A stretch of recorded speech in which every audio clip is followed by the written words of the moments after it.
고맙습니다. 베드로 사도가 말씀을 시작합니다.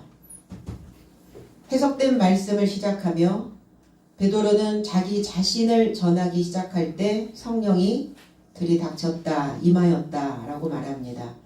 오늘은 살아있는 영을 우리가 통과하면서 회개를 선물로 받는 축복된 귀한 날들이 되시기를 원합니다. 16절로 18절 그런데 요한은 물로 세례를 베풀었으나 너의 삶은 성령 안에서 세례받을 것이라고 말씀하시던 주의 해석의 말씀이 기억났었다. 그런즉 하나님께서 주 예수 그리스도를 접하여 믿는 나의 삶에게와 같이 저의 삶에게 동일한 선물을 주셨다면 내가 어떻게 하나님을 금지할 수 있더냐.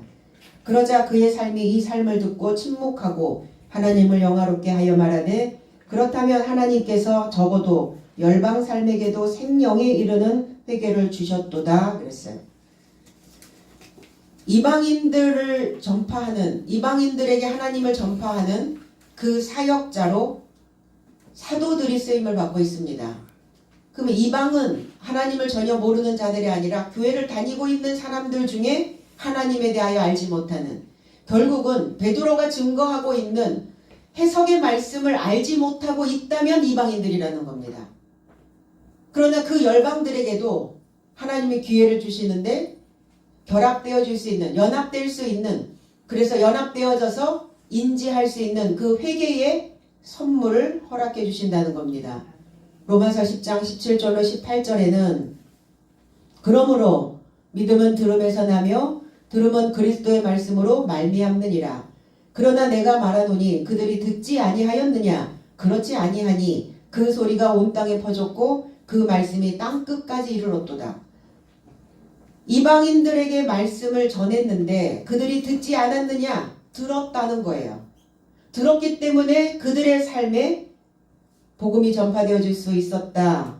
원어 해석은 그러므로 믿음은 들음에서 나며 들음은 그리스도의 해석으로 인함이라.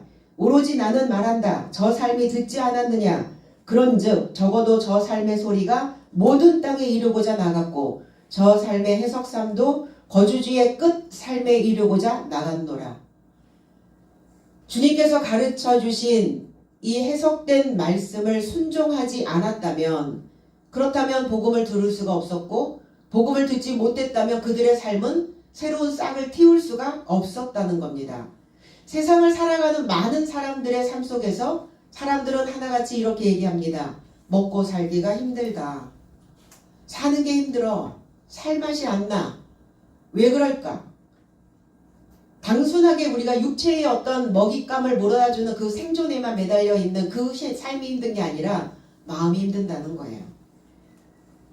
우리의 입으로 들어가는 먹거리는 많은데 우리 귀를 통해서 머리에 들어가는 먹거리가 영양실조에 걸려 있다 보니까, 그래서 새로운 생각들을 싹 틔울 수 있어야 되는데 새로운 싹을 틔울 수 있을 만한 곳이 없더라 이거예요.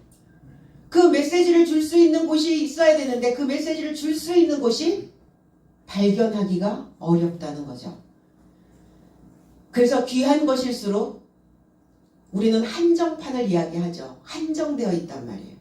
그래서 듣는 사람들도 한정되어져 있고 이 말씀을 받아들이는 자도 듣는 자들도 한정되어져 있다는 것을 우리는 기억해야 됩니다. 5,000명을 먹이셨어요. 그런데 거기에서 12강주리만을 건졌습니다. 많은 사람들을 먹였지만 그들은 다 온데간데 없어요. 결국 우리는 우리의 삶에 12를 수확하는 겁니다. 부유하여 부자가 돼서 계속 나를 바꿔낼 수 있는, 부자로 나를 변화하게 만들 수 있는 그 마음이 채워지는 것이죠.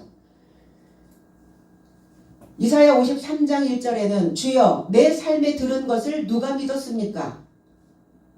여호와의 팔이 누구에게 나타났습니까? 내가 들은 삶을, 들은 것을 누가 믿었습니까? 복음 안에서 그리스도께서 계시된다고, 메시아가 오실 것이라고, 기름 부음을 받은 구원자가 분명히 와서 너희들의 허한 마음을, 너희들의 채워지지 않는 그 생각들을 건져내 주실 것이다 라고 들었는데 누가 그 들은 것을 믿었냐 이렇게 물어보는 거예요. 이사야 선지자는. 그걸 믿었느냐? 과연 믿었었을까? 그래서 그리스도가 오시기 전에는 이 해석의 말씀을 전파해도 그들은 믿을 수가 없었다는 거예요. 마음에서 믿어져야 되죠. 마음에서 믿어져야 결국은 우리는 그 믿음으로 내 인생의 새로운 모티브를 만들어낼 수 있다라는 겁니다. 이사야의 예언이 성취되어졌다는 거예요. 그럼 구약에서 말씀하셨던 모든 예언자의 말씀이 그리스도께서 오셨을 때 그거를 완성시키시는 거예요. 그때는 무슨 뜻인지 몰랐고 아무리 그 말씀을 풀어줘도 그 뜻이 어떤 내용인지 모르고 그 말씀을 내 삶에 어떻게 적용시켜야 되는지를 모르고 있다가 그리스도 예수가 오셔서 그 입을 열어 가르치기 시작하셨을 때 그 말씀을 들은 자들이 있더라 이거예요. 그런데 그 말씀을 들은 자들이 누구냐? 갈급한 자들이었어요. 목마른 자들이었습니다. 부자인 자들은, 꽉 채워져 있는 자들은 그 말씀이 필요 없었어요. 여기를 가도 채워지고 저기를 가도 채워졌기 때문에 하나님을 찾을 이유가 없었다는 겁니다. 그들은 형태적인 것은 표면적인 신앙인들이었어요. 겉으로만 믿었습니다. 그런데 속은 알맹이는 하나도 없네요. 사람이 왜 힘든가? 속이 안 채워져서 그래요. 마음이 꽉 채워지는 그 인생은 하나님의 말씀으로 채워져서 그러려면 우리의 귀가 열려야 되고 우리의 생각들이 열려져야 될 것입니다. 너의 삶이 소문으로 들어도 결코 이해하지 못하고 보아도 보지 않고 결코 알지도 못하여 백성들의 마음이 완악해져서 그 귀는 듣기에 둔하고 눈은 감았으니 언제든지 눈으로 보지 못하고 귀로 듣지 못하고 마음으로 깨닫지 못하고 돌이키지 못하는 저들을 내가 치유하고자 함이라. 그들을 내버려 두시는 것이 아니라 귀도 막히고 눈도 막히고 코도 막히고 입도 막히고 머릿속에서는 하나님을 생각하지 않는 그들의 삶을 내가 오늘 치유하고자 합니다. 회복돼서 뭐하게 하시려고요? 회복돼서 하나님을 영화롭게 만드는 그 인생 삼으시려고. 하늘을 영화롭게 하는데 땅에 사는 그 인생이 영화롭지 않게 될 수가 없잖아요. 그 복음이 땅 끝까지 이렇게 표현합니다.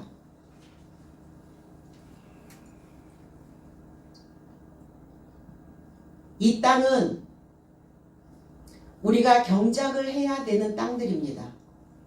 우리가 밟고 다니는 땅도 땅이고 우리의 마음도 땅이라고 이야기합니다. 여자는 땅이고 남자는 하늘이라고 이야기합니다. 하늘은 지도자고 하늘에서는 비를 주고 햇빛을 주고 양분을 줍니다. 그러니까 이 식물이 모든 동식물들이 하늘에서 내려주는 것이 있지 아니하고서는 살아날 수가 없어요. 그래서 이 땅들은 구약에서부터 창세기 1장 1절서부터 만들어진 땅인데 그 땅의 상태는 어떠냐? 혼돈하고 토후라는 단어입니다. 헛되다. 형태가 없다. 마음의 형태가 없다고요. 내 마음의 형태가 없으니까 마음이 잡히질 않는 거예요. 마음의 형태가 없으니까 마음 둘 곳이 없는 거예요. 이게 토후 상태. 그리고 공허하다. 텅 비어 있는 상태. 그리고 어둡다. 무지하여 있는 상태. 우리의 영은 깨어 있어야 되는데 영이 깨어 있지 못하고 어두움의 상태, 하나님에 대하여 무지한 상태. 그러니까 어때요? 하늘을 알지 못하니까 이치를 깨달을 수 없고 이치를 깨닫지 못하니까 불행하다고 느끼는 거예요. 내 삶은 온통 태어나기 이전서부터 어머니의 태에서부터 나는 불행을 갖고 태어났다라고 생각하는 사람들이 있다는 거죠. 이 말씀이 보여지는 이 물질계에서의 땅도 땅이지만 보이지 아니하는 이 무형의 땅, 내 마음의 땅, 이 마음의 땅에 퍼져나가야 된다는 겁니다. 그래서 이 땅은 내가 농부가 돼서 마음을 잘 경작하여야 되겠죠.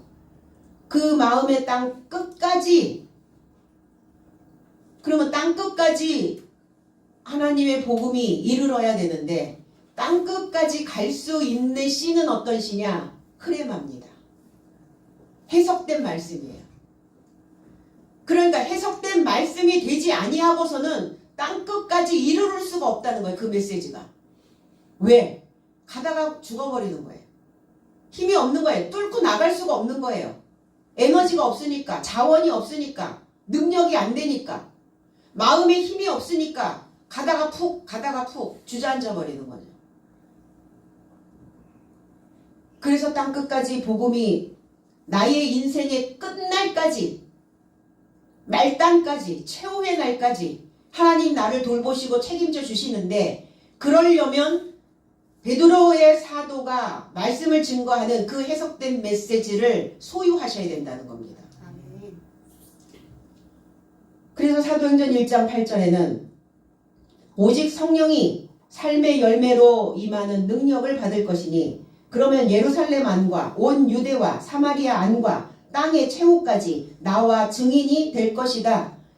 나의 삶에서 증거되어져야 증인이죠. 그러니까 성경은 이 해석된 메시지는 삶의 열매로 임하는 능력을 받게 된다고요. 삶의 열매로 임하는 능력이 무엇입니까? 메시지입니다. 사도들의 입에서, 목자의 입에서 나가는 그 설교가, 그 말씀이 열매로 임하는 능력이 되어줄 수 있다는 겁니다. 예루살렘, 유대, 사마리아가 어디냐고요? 저 중동 땅입니까 지금? 저 아랍권에 있는, 이집트에 있는 그 땅들입니까? 지금 지구촌의 그쪽에 있는 땅들은 어떤 상태가 되었냐고요? 그 물질계에서는 하나님이 안 계십니다. 제 마음 안에, 우리의 마음 안에, 우리의 사고 안에, 우리의 생각 안에, 우리의 중심 안에 계시는 하나님을. 그래서 땅의 최후까지 나와 증인이 될 것이다. 나와. 그리스도 예수와 함께 우리는 증인된 삶을 살아야 되는데 내 삶에서 나가야 된다고요. 내 삶에서 믿었다라고 하는 증거가 채택되어지고 그 증거 자료가 많은 사람들에게 전달되어져야만 됩니다. 적어도 저 사람처럼, 적어도 저 믿음을 가진 사람처럼 살면 그 끝날까지 보장된 삶을 우리는 살 수 있다는 겁니다. 우리가 보험 들을 때 어때요? 보장성이 뭐냐? 얼마큼 보장이 되어지느냐? 그거 따지고 들잖아요, 보험. 우리의 믿음도 마찬가지입니다. 신앙생활도. 그냥 무턱대고 하는 게 아니에요. 무조건 교회 나가는 게 아닙니다. 얼마만큼 하나님께서 나에게 보장을 해주시느냐 아니냐예요. 그러면 믿어보면 알죠. 내가 하나님의 말씀을 듣고 나의 마음에 그 말씀이 축적이 되어지고, 그래서 우리에게 주셨던 메시지가 뭡니까? 아브라함의 축복이 땅의 모든 가족에게까지 연결되어져서 줄지어 있다라는 거예요. 우리 맛있는 음식을 먹을 때 사람들은 줄을 섭니다. 줄지어서 그 음식을 먹고자 해요. 그리고 우리가 복음을 듣는다는 것도 내 마음에서 뭔가 계속 뭐가 연결되어져서 그거를 줄지어서 듣는 메시지를 통해서 그걸 먹을 수 있어야 된다는 겁니다. 땅의 모든 가족들이 너의 씨를 인하여 복을 받을 수 있다라고 말씀합니다. 요한은 물로 세례를 줬다. 그러나 얼마 못 가서 너희들은 성령으로 세례를 받게 될 것이다. 분명히 오순절 성령 사건이 일어났을 때 그 메시지를 주셨거든요. 성령의 삶의 열매로 임하는 능력을 받을 것이다. 그리고 내가 너를 증인으로 만들 것이다. 네가 믿음의 자녀로 이렇게 잘 성장하고 잘 컸다라는 것을 증거로 내놓을 것이다. 하나님 그거 원하시는 거거든요. 부모된 삶이 그렇지 않아요? 내 자녀가 번듯하게 자기의 길을 잘 만들며 가는 그 자녀들을 사람들에게 소개하고 사람들에게 자랑 삼기를 원합니다. 하나님도 그렇게 말씀하고 계신다는 겁니다. 요한은 물로 세례를 주고 그리스도께서는 성령으로 세례를 주신다는 그 해석의 말씀이 기억났었다. 베드로가 기억이 난 거예요. 아, 그러면 이 이방인들에게 이 흐레마의 말씀이, 이 해석된 말씀이 설명할 수 있는 그 메시지로 이들에게 세례를 주는 것. 내가 지금 그들에게 세례를 줘야 되는 것은 물 세례가 아니다라는 걸 아는 거예요. 물 세례 수준이 아니다라는 것을 이야기하고 있는 겁니다. 베드로는. 이방인인데 어떻게 물 세례를 건너뛰고 성령 세례를 먼저 받는다는가? 사도도 아닌데. 그만큼 그들은 간절했다는 거예요. 어떤 사람들이 어떤 분야에 전문성을 띠고 잘 사는 사람들을 보면 그만큼 삶이 간절한 거예요. 삶이 간절하지 않으면 그들은 그들의 삶 속에 우뚝 세워질 수가 없다는 겁니다. 오늘 고넬료와 그 온 가족들은 이방인들이었어요. 어떻게 이방인들에게 복음을 전파할 수 있느냐? 너무 종교 지도자들은 계속 베드로를 또 조롱합니다. 그러나 베드로는 얘기하고 있는 거예요. 지금 세례, 요한의 물 세례가 아니라 이제 그 수준을 넘었다. 그래서 내가 너희에게 성령 세례를. 그러면 성령 세례는 어떻게 받는다는 겁니까? 말로요. 물로 세례를 받는 것처럼 물이 말이죠. 말로 세례 받는 겁니다. 그러면 그 메시지가 영을 담고 있는 메시지냐, 아니면 여전히 초등학문적인 수준에 머물러 있는 메시지냐예요. 세례를 어떻게 받습니까? 설교로 받는 거예요. 설교. 나가는 그 흐레마의 말씀에 그 말씀을 설교를 통해서 세례를 받는 겁니다. 그러니까 해석된 말씀이 아니면 성령 세례는 죽었다 깨나도 받을 수 없어요. 내가 막 기도하고 열심히 신앙생활하고 그럼 성령이 자연스럽게 옵니까? 그러면 얼마나 좋냐고요. 제자들도 그렇게 하셨으면 얼마나 좋았겠어요. 자, 성령 들어간다 이러고 훅 넣어주시면 얼마나 좋았겠어요. 왜 가르쳤겠어요? 왜 배우게 하셨겠어요? 주님의 인생이 시작서부터 끝까지 제자들을 키워서 제자들에게 나중에는 사도로 갈 수 있도록 성령 세례를 하셨는데 그렇게 어렵게 가르치실 이유가 없었잖아요. 그러니까 가르침을 받지 않으면, 듣지 않으면, 배우지 않으면, 그리고 그 말씀이 이해되어지고 깨달아지지 않으면 성령 세례는 결코 오지 않는다는 겁니다. 그것이 생각났었다. 생각났는데 과거로 생각났다요. 생각났다 이래야지 현재형인데 생각났었다. 그럼 어제 생각난 거예요? 그게 아니라 베드로 사도의 신앙의 발자취를 더듬어 본 겁니다. 내가 이 흐레마의 말씀을 들었어도 이해하지 못하고 깨닫지 못하고 눈으로 봐도 보지 못하고 귀로 듣지 못하고 소문으로 듣고 있었어. 흐레마의 말씀이 메시아가 오셨다는 소문으로 듣고 있어서도 그 메시지를 이해할 수 없었던 그 자기 자신의 모습을 이해하고 있었다는 거예요. 보고 있었다는 겁니다. 그러니까 과거적으로 이게 과거로 표현하고 있는 거예요. 과거에 내 인생의 발자취, 인생의 내 발자취, 내 족적이 어떻게 남겨져 있는가 그거를 깨달으면서 회상하면서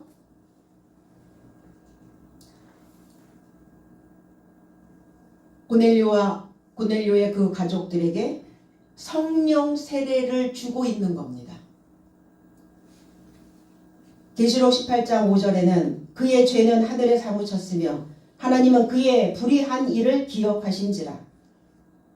원어 해석은 왜냐하면 그녀의 죄의 삶은 하늘에까지 동행하였으며 하나님은 그녀의 부정한 삶을 기억하셨느니라.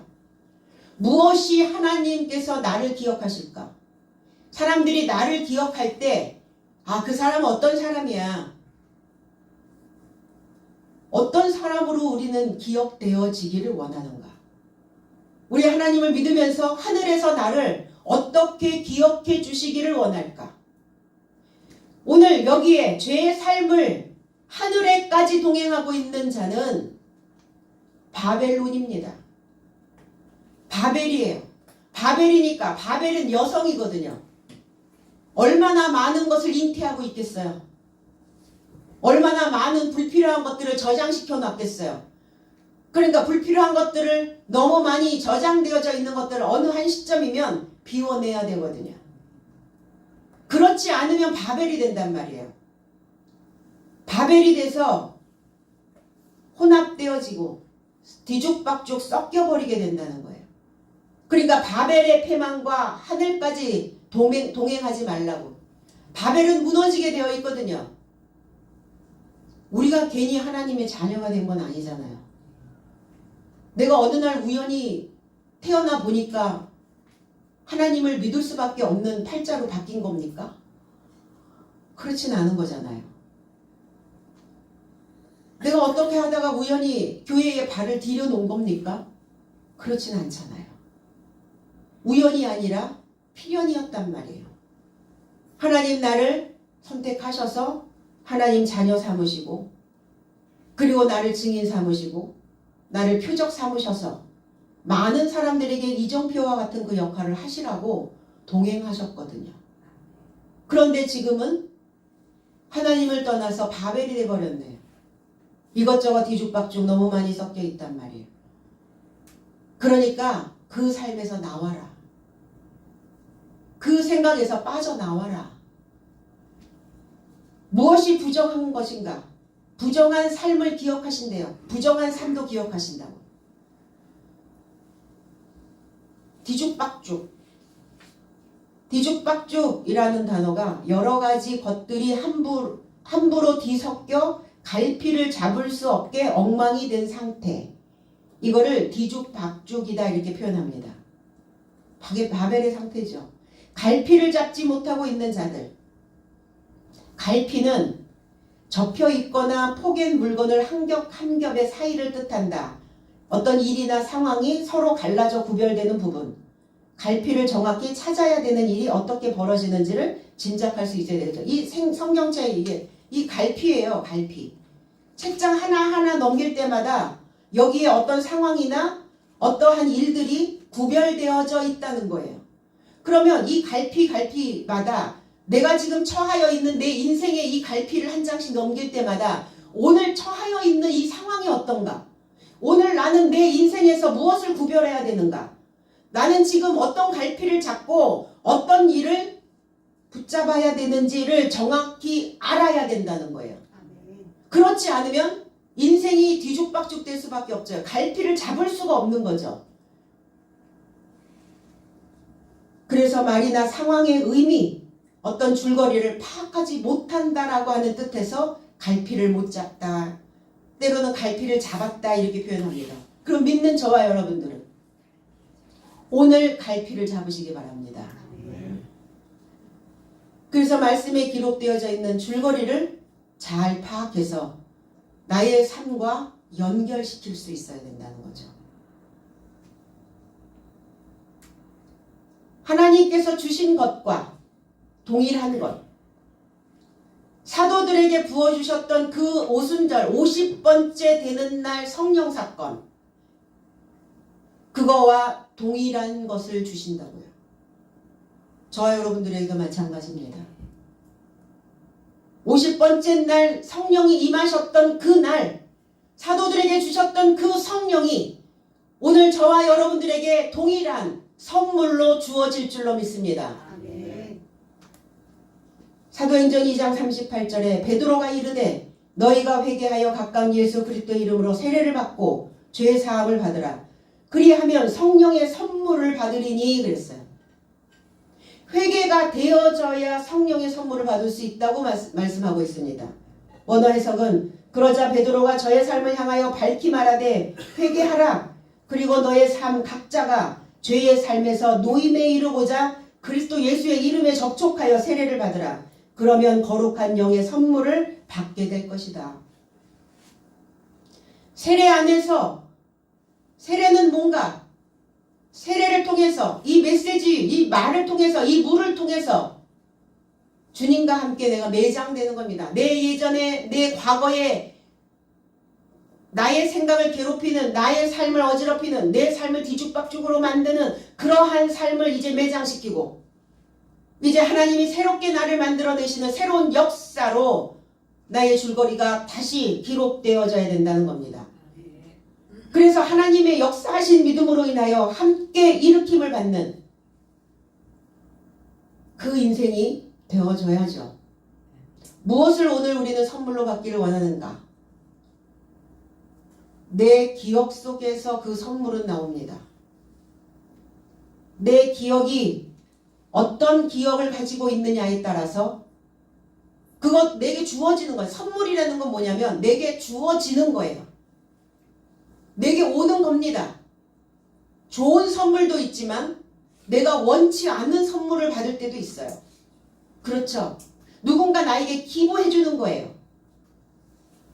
그러니까 나는 나에게 뭘 지금 선물로 주고 있는가? 내가 무엇을 기억하고 무슨 선물을 나에게 끊임없이 주고 있는가? 우리가 기억한다는 것은 운물을 파는 거와 같아요. 운물을 9끼를 파도 그 셈에 이르지 않는다면 그것은 쓸모없는 우물이 될 수 있습니다. 이 기억을 통해서 살아있는 그 샘물이 될 수 있어야 되는 겁니다. 그러니까 어떤 기억을 통해서 내가 우물을 지금 만들고 우물은 만들었는데 내가 그 물가로 샘이 있는 곳으로 말씀이 있는 곳으로 내가 나를 데려다 놓고 있는지 아닌지 그 우물 파놓으면 뭐 할 거예요? 그 물을 길어 먹을 수 있어야죠. 우리의 인생들 중에 필요한 생각도 있지만 불필요한 생각들이 70%가 넘는데요. 하루에 우리를 시달리게 만드는 생각들 중에 70% 이상이 다 불필요한 생각들이랍니다. 그럼 그 불필요한 생각들을 커팅해낼 수 있는 칼이 있어야죠. 워터 나이프, 물칼. 말씀드리죠 항상. 말씀의 칼이 불필요한 생각들을 제거해내는 거예요. 필요한 생각들을 또 채우고. 그래서 성숙한 삶의 선물이 우리에게 주어지게 되는 겁니다. 성숙하다는 것은 무엇인가? 그냥 자라 있다는 게 아니라 자라고 있다, 컸다라는 의미가 아니라 자신이 가고 싶지 않은 곳으로 기꺼이 이끌려 갈 수 있는 능력이다. 이걸 성숙이라고 말합니다. 기꺼이 가고 싶지 않은 곳으로 이끌려 갈 수 있는 능력. 맨날 했던 대로 똑같은 패턴대로 사는 게 아니라 내가 한 번도 가지 않은 곳이니까 나는 거길 가고 싶지는 않아요. 가고 싶지 않은데 끌려가는 거예요. 이끌려가서 내가 그 세계를 또 통제하고 다스릴 수 있는 능력을 소유하는 것. 이걸 성숙한 사람이다라고 표현합니다. 건강한 기억이 주변 사람들 좋은 선물이 될 수 있죠. 그 자체가 선물이죠. 여러분들 자체가 선물이시죠. 그래서 내 믿음을 하나님께 선물려 드리는 것. 나의 성숙된 모습을 부모님께 선물로 드리는 것. 이게 바로 은혜 갚는 거예요. 여러분 명절 때 선물 받으시니까 좋으시죠? 저도 엄청 좋더라고요. 그만큼 선물은 좋은 거예요. 누가 하나님의 능력을 막겠느냐? 하나님이 그 이방인들에게 하나님과 상관없이 살고 있었던 그 자에게 하나님의 성령의 메시지를 성령 세례를 주겠다는데 누가 하나님을 막을 수 있느냐? 베드로 사도는 그렇게 말씀하고 있습니다. 금하다, 만류하다, 억제하다. 고린도전서 14장 39절로 40절에는 그런즉 내 형제들아 예언하기를 사모하며 방언하기를 금하지 말라. 모든 것을 품위 있게 하고 질서 있게 하라. 원어 해석은 그같이 형제된 삶이여 예언하기를 사모하며 방언으로 말하기를 금하지 말라. 모든 삶이 단정하고 질서를 따라 하라 그랬어요. 뭘 금하지 말라? 방언으로 말하는 것을 금하지 말라. 방언이라고 하는 것은 사투리가 아니라 혀에서 나오는 말을 금하지 말라. 혀에서 하나님을 믿습니다. 하나님을 믿겠습니다. 하나님께 은혜 갚겠습니다. 하나님 내가 성령 세례를 받고자 합니다. 내가 성령 세례를 받음으로 인하여 내가 많은 사람들에게 내가 이렇게 성숙된 삶으로 이렇게 살고 있다라고 만방에 보여지는 것, 그것을 금하지 말라. 그것을 억제하지 말라. 그리고 단정하다는 건 무례하지 않게, 나 자신이 나에게 무례하지 않도록. 당연히 타인이 나에게 무례하게 행동하는 것을 우린 견디지 못하죠. 그런데 너무 안타까운 현실은 내가 나에게 너무 무례하게 한다는 거예요. 내가 나 자신을 너무 함부로 한다는 거예요. 그래서 질서 있게 행동하라.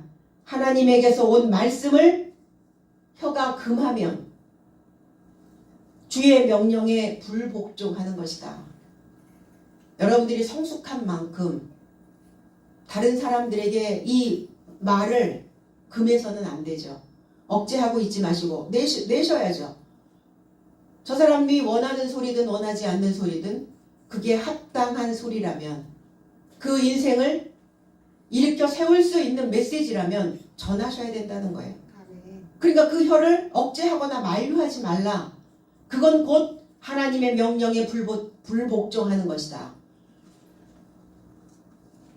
말씀을 잘 도착하게 하는 것이 그에게 평안의 복을 빌어주는 것과 같다. 우리는 그래서 헤어질 때 어떻게 하죠? 잘 가, 굿바이 하잖아요.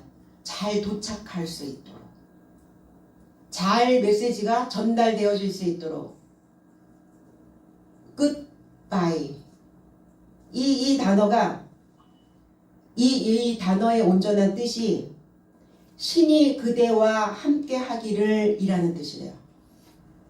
굿바이라는 단어가 그냥 잘가 인사의 수준이 아니라, 이 단어가 원래는 could be with you 였대요. could be with you. 근데 with you가 빠지고 could be가 굿바이가 돼버린 거죠. 굿은 뭡니까? 굿은 갓이에요. 갓. 신, 하나님입니다. 그 신이, 하나님의 신이 너와 함께 잘 가기를.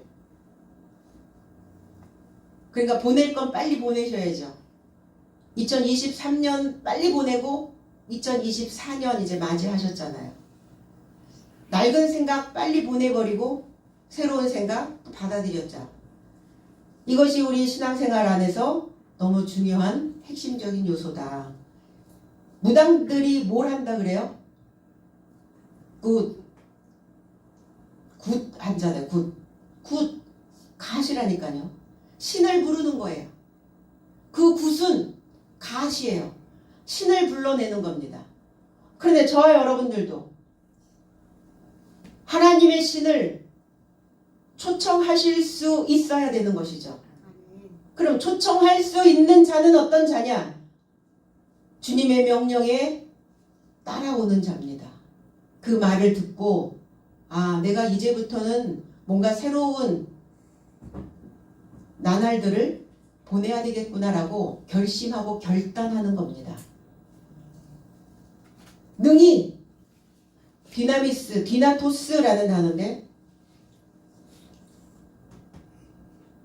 하나님의 입을, 하나님의 능력을 막을 수가 없죠. 가능하다는 거예요. 하나님은 다 가능하신 분이라는 거예요. 다 할 수 있다라는 분. 어떤 것을 해도 좋다는 거예요. 에베소 3장 16절에 그의 영광의 풍성함을 따라 그의 성령으로 말미암아 너희 속사람을 능력으로 강건하게 하시오며 그랬어요. 원어 해석은 그는 속사람에 이르고자 그의 영으로 인하여 강해질 능력으로 그의 영광의 부요를 따라 너의 삶에게 주시게 하려 함이요 그랬어요. 속사람을 능력으로 강건하게 하시는 게 아니라 속사람에 이르도록, 그는 속사람에 이르고자 그의 영으로 인하여 강해질 능력으로 그의 영광의 부요를 따라서 우리의 삶에게 주시려고. 우리의 속사람이 누구이기에? 우리의 속이 무엇이길래? 우리의 속에는 누가 계시기에? 우리의 속에는 하나님이 계셔야 된다는 얘기예요. 우리의 속이 그리스도 예수에 이르지 못하면 그 땅의 상태가 되는 거예요.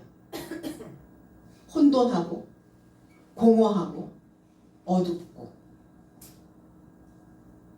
그래서 속사람에 이루고자 믿어야 된다고요. 그리스도 예수에게 이루고자, 하나님에게 이루고자 손을 뻗어야 되는 거예요. 어디로 손을 뻗어야 돼요? 하늘을 향해서 손을 뻗으셔야지 도우시죠. 그래서 그들은 잠잠하여졌더라.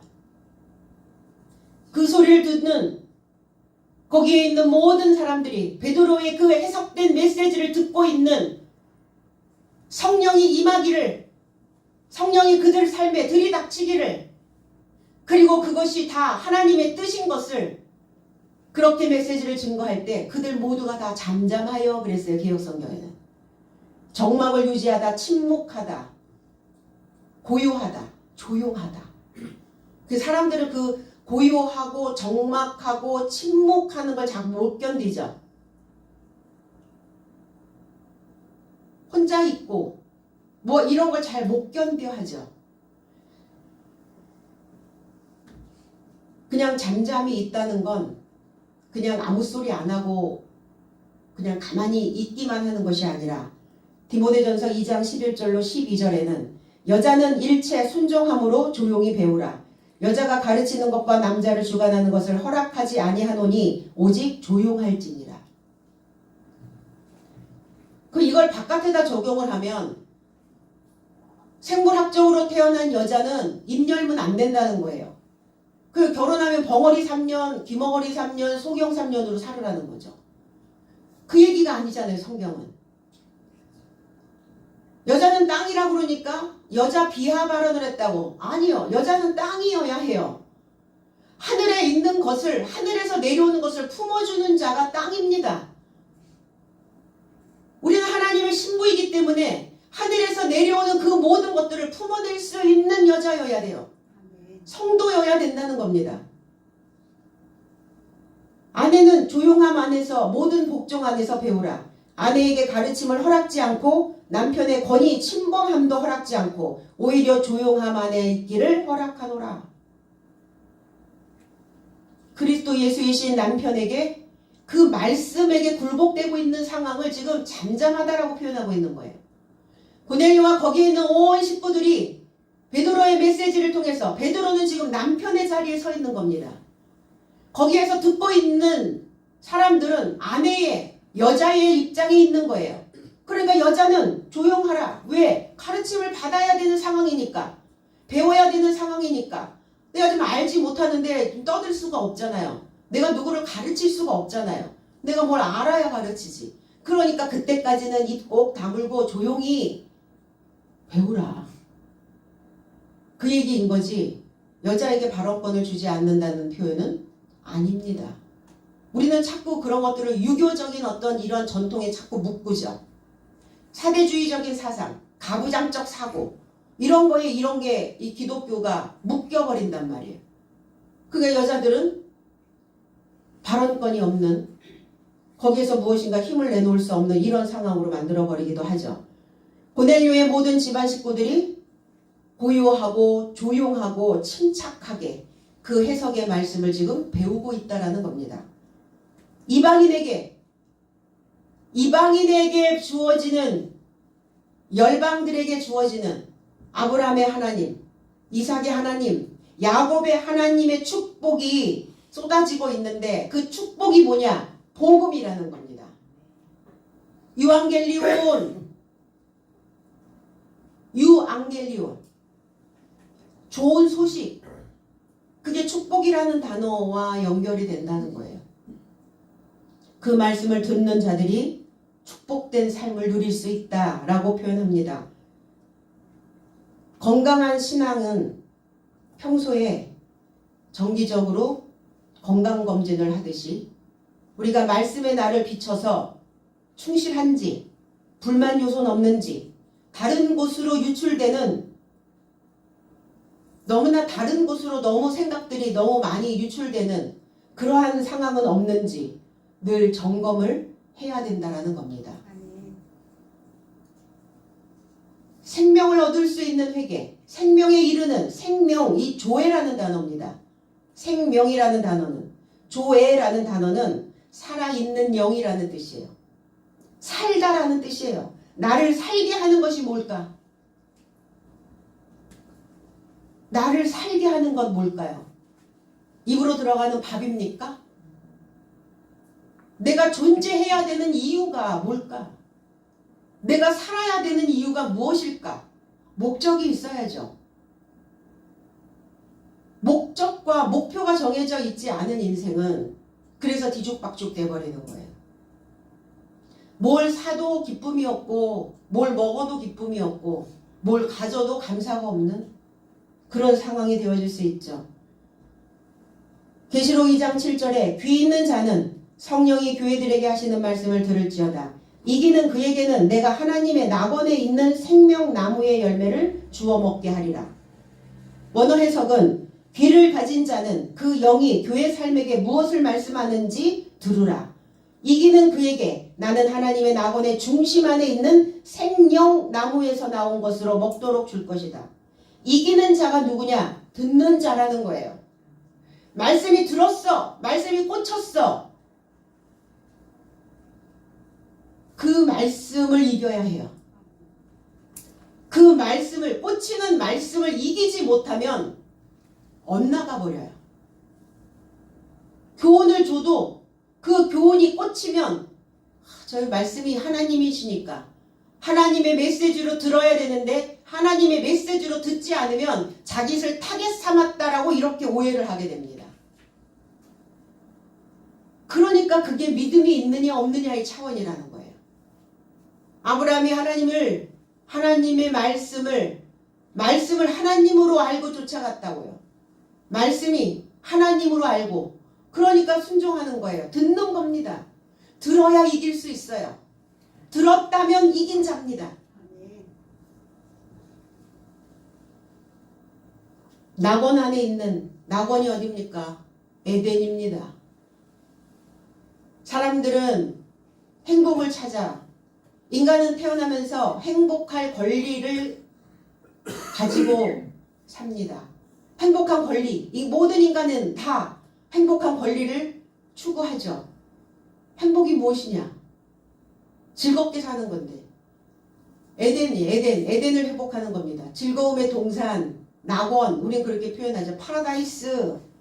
그럼 이 지상의 파라다이스가 이루어질 수 있을까요? 여호와 증인들은 지상 낙원을 이야기하더라고요. 이 물질계에서 무슨 낙원이 있습니까? 물질계에 뭘로 채워줄 수 있어요? 뭘 사야 즐거워져요? 뭘 먹어야 즐거워집니까? 어떤 것을 입어야 즐거워집니까? 잠깐 지나가는 거예요. 채울 수 없어요. 우린 에덴에서 쫓겨났잖아요. 그러니까 인간은 죽는 날까지 에덴을 회복하려고 몸부림치다가 살다 가는 거예요. 무엇으로 회복합니까? 그 즐거움을. 내가 먹고자 하는 살아있는 물을 먹어야죠. 살아있는 열매를 먹어야죠. 열매는 지식입니다. 지식을 먹어야 그래야 채워지는 거예요. 에베소 교회에 주셨던 메시지죠. 나의 수준을 이기는 거예요. 그리고 그 낙원 에덴 동산에 살게 하는 나무, 나를 살게 하는 나무래요. 생명나무가 살게 하는 나무. 나를 살게 하는 것은 돈도 아니고 미모도 아니고 몸매도 아니고 내가 가진 명예도 아니고 나를 살게 하는 것은 교훈입니다. 가르침이에요. 가르침이 교훈이 내 안에서 소모가 돼버리면 그러면 그때서부터 공허하게 되어져 있어요. 에베소 허용하다라는 뜻이에요. 인내라는 의미도 있지만 허용하다. 뭘 허용하나? 에덴에 있는 그 지식을. 그러니까 어떤 지식은 허용해야 되고 어떤 지식은 허용하면 안 되는 지식이 있죠. 나를 힘들게 하고 나를 비방하고 나를 비난하고 나를 못살게 구는 그 생각들은 그 기억들은 허용하시면 안 되죠. 그러나 나를 살게 하고 나를 복돋고 나에게 새로운 에너지를 줄 수 있는 그 마음들은 허용하셔야 된다는 거예요. 그래서 이렇게 사랑을 회복해서 이기는 자는 즐거움의 동산에서 살아있는 그 실과를, 그 지식을 먹을 수 있게 된다. 그것을 얻을 수 있도록 주셨다고요. 그 회개에 이룰 수 있도록, 회개를 얻는 게 아니라, 회개는 얻는 게 아니라 회개에 이르러야 된다는 거예요. 그 회개에 이른다는 것은 그것을 향하여 가시라는 거예요. 회개라는 단어는 메타노이아, 메타, 연합, 그리고 노이아라는 단어, 이해하다, 마음에 두다, 인지하다, 의식하는 거예요. 아, 내가 하나님 내 안에 계시지. 의식. 그 말씀을 이해. 내 모든 상황들, 내 삶에서 벌어지고 있는 모든 상황들을 이해. 그것과 연합. 이게 회개입니다. 잘못했다고 반성문 쓰는 게 회개가 아니라, 그리고 이 회개라는 단어는 다르게 생각하다. 내가 처하여 있는 어떤 이 상황을 다르게 해석할 수 있어야 돼요. 그걸 회개라고 말합니다. 그러니까 회개해야죠. 주여 잘못했습니다. 하나님 잘못했어요. 용서해 주십시오. 그 회개가 아니라니까요. 그거. 그 회개라고 우리 착각하죠. 반성하는 거예요. 그건 반성. 회개는 하나님 연합되기를 원합니다. 하나님 내가 다르게 생각하게 해주시옵소서. 내게 지식을 주시옵소서. 나에게 지혜를 주시옵소서. 그리스도와 내가 하나 되어지기를 원합니다. 이게 회개. 구분되시죠? 우리는 그동안 뭐만 했어요, 그럼? 반성만 했죠? 그러니까 반성은 했는데 돌아가면 또 그 자리. 반성 아까 했잖아. 반성해서는 소용없다니까요. 완전 연합. 다르게 생각하다라는 의미도 있지만 반전시키다라는 뜻도 있어요. 회개라는 단어 속에. 너무 멋있지 않아요? 그러니까 회개가 일어나지 않으면, 연합이 되지 않으면, 하나님과 그리스도 예수와 내가 연합분이 되지 않으면 반전이 일어날 수가 없어요. 똑같은 패턴으로 살다가 죽는 거예요. 종착역까지 거기까지 가는 동안 중간에 우리를 살게 하시는 이유는, 나를 살려두신 목적은 반전 일으키라고. 뒤집어야죠. 뒤집지 못하고 살아가는 자는 살아있으나 죽은 자라. 영은 죽은 자.